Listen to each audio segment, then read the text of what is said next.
Our verse today is from 2 Corinthians chapter 4 verse 8. We are afflicted in every way, but not crushed. Perplexed, but not driven to despair. Persecuted, but not forsaken. Struck down, but not destroyed. In our text today, Paul demonstrates the hidden glory and power of God in his weakness.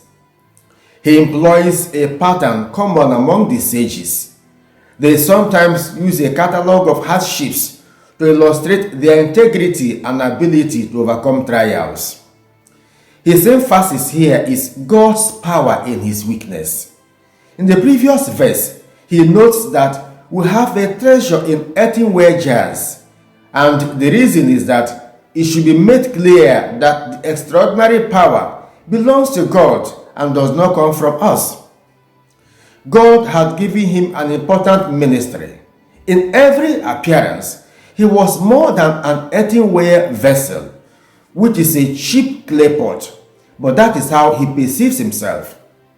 As human beings, we are weak vessels, and our weakness is compared with the clay jar. As a clay jar cannot boast of strength and power for anything, so too we cannot. So beyond the human weakness, Paul sees strength. For Paul, human weakness gives opportunity for God's strength. So the success of his ministry and the vitality of his life as a Christian do not spring from his ability and dedication, but from the tremendous power of God.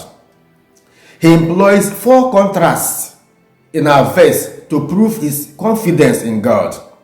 And this is the pattern he advocates for us. He declares that we are afflicted in every way, but we are not crushed because the hand of God is upon us. We are perplexed, but we do not despair because God is our refuge. We are persecuted, yet we are not forsaken because God never abandons his people. We are struck down, but not destroyed because God is our strength and salvation. And if God is for us, who can be against us? Romans 8:31. By all human standards, he ought to be crushed, driven to despair, feel forsaken and destroyed because of what he has been through. Dear friends, Paul urges us to be aware that whatever happens to us and whatever life brings, we cannot be crushed or destroyed if we depend on the power of the resurrection. When we manifest this type of trust, we realize that our transformation into Christ's image does not come only through meditating on his life and death, but by sharing in his suffering and proclaiming his cross. Paul had anguish in his heart because despite his care and hard work, the Corinthians were not living out their Christian faith. It seems his effort was not yielding fruit, but he did not despair.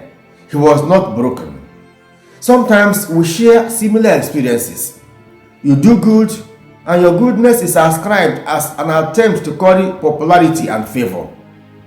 In some instances, even within families and between couples, your effort and sacrifice may not be appreciated.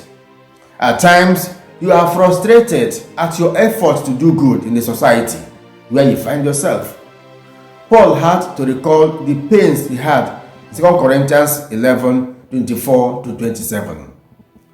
You may have experienced similar difficulties in your effort to live a good Christian life, but remember that you will not be crushed or destroyed as long as God watches over you. Like Paul, we are earthenware jars.